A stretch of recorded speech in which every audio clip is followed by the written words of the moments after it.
El retrato oval de Edgar Allan Poe.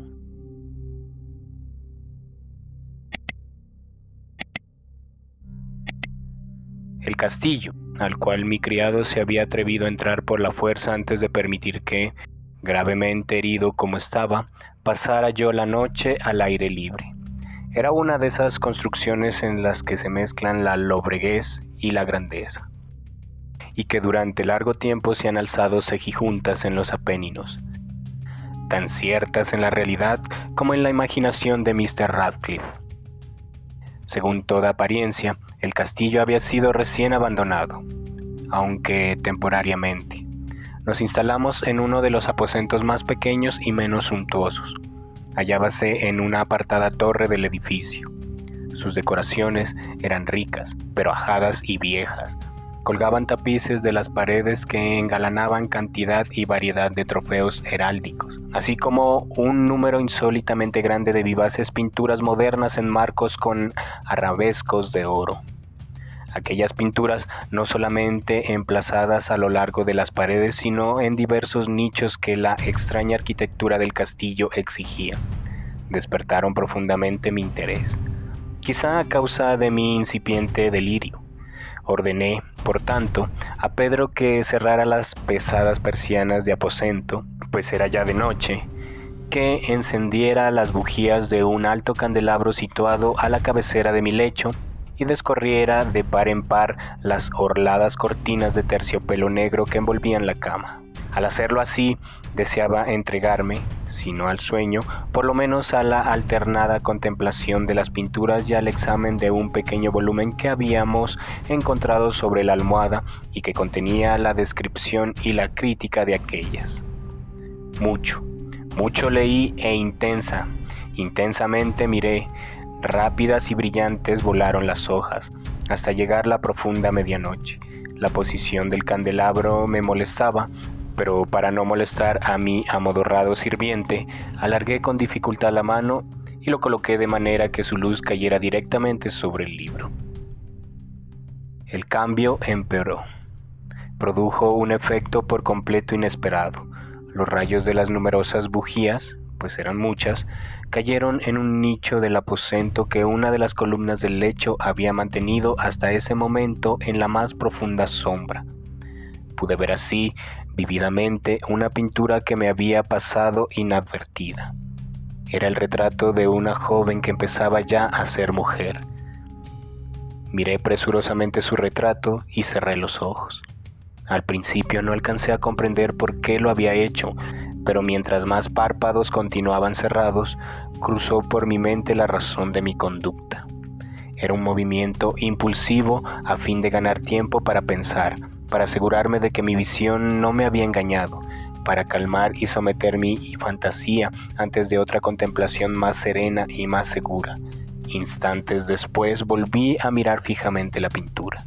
Ya no podía ni quería dudar de que estaba viendo bien, puesto que el primer destello de las bujías sobre aquella tela había disipado la soñolienta modorra que pesaba sobre mis sentidos, devolviéndome al punto a la vigilia. Como ya he dicho, el retrato representaba a una mujer joven.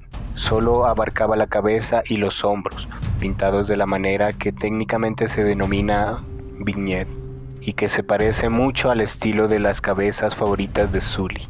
Los brazos, el seno y hasta los extremos del radiante cabello se mezclaban imperceptiblemente en la vaga pero profunda sombra que formaba el fondo del retrato. El marco era oval, ricamente dorado y afiligranado en estilo morisco. Como objeto de arte, nada podía ser más admirable que aquella pintura. Pero lo que me había emocionado de manera tan súbita y vehemente no era la ejecución de la obra, ni la inmortal belleza del retrato. Menos aún cabía pensar que mi fantasía, arrancada de su semisueño, hubiera confundido aquella cabeza con la de una persona viviente. Inmediatamente vi que las peculiaridades del diseño, de la vignette y del marco tenían que haber repelido semejante idea, impidiendo incluso que persistiera un solo instante.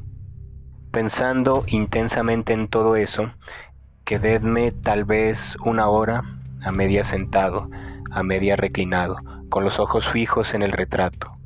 Por fin, satisfecho del verdadero secreto de su efecto, me dejé caer hacia atrás en el lecho. Había descubierto que el hechizo del cuadro residía en una absoluta posibilidad de vida en su expresión que, sobresaltándome al comienzo, terminó por confundirme, someterme y aterrarme. Con profundo y reverendo respeto volví a colocar el candelabro en su posición anterior, alejada así de mi vista la causa de mi honda agitación. Busqué vivamente el volumen que se ocupaba de las pinturas y su historia, abriéndolo en el número que designaba al retrato oval.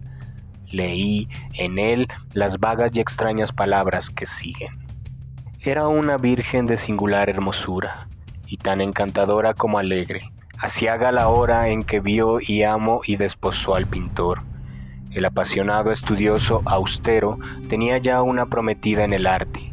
Ella, una virgen de sin igual hermosura y tan encantadora como alegre, toda luz y sonrisas y traviesa como un cervatillo, amándolo y mimándolo y odiando tan solo el arte, que era su rival, teniendo tan solo la paleta, los pinceles y los restantes enojosos instrumentos que la privaban de la contemplación de su amante. Así, para la dama, cosa terrible fue oír hablar al pintor de su deseo de retratarla. Pero era humilde y obediente, y durante muchas semanas posó dócilmente en el oscuro y elevado aposento de la torre, donde solo desde lo alto caía la luz sobre la pálida tela. Mas él, el pintor, gloriábase de su trabajo, que avanzaba hora a hora y día a día.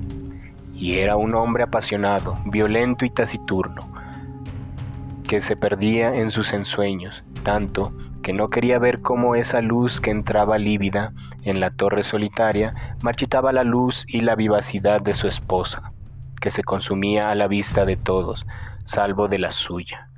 Mas ella seguía sonriendo, sin exhalar queja alguna, pues veía que el pintor, cuya nombradía era alta, trabajaba con un placer fervoroso y ardiente, bregando noche y día para pintar a aquella que tanto la amaba y que, sin embargo, seguía cada vez más desanimada y débil.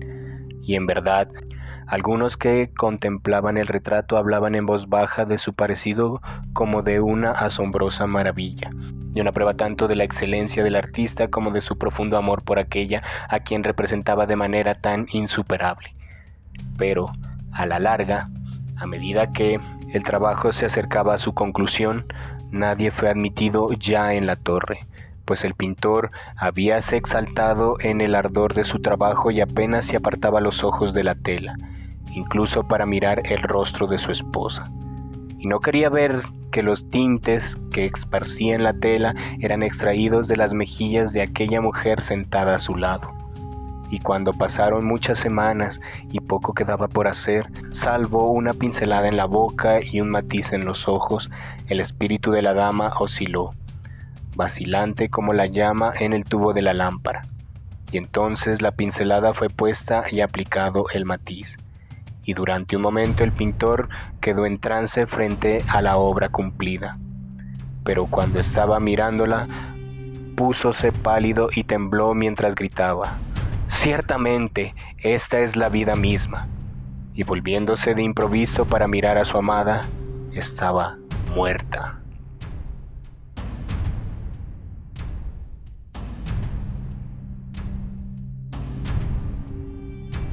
Si el video te gustó, ya sabes que me apoyas mucho dándome like. Si quieres escuchar más historias así y contenido relacionado al terror y lo paranormal, suscríbete al canal de La Caja Paranormal. Sígueme en mis redes sociales. Los links te los dejo abajo en la descripción. También, si quieres leer historias de terror escritas por mí, te invito a que sigas el enlace a Amazon Kindle, donde puedes comprar mi ebook Relatos cortos de terror y fantasía. También está la versión en tapa blanda. Yo soy Luis y esto fue La Caja Paranormal. Hasta la próxima.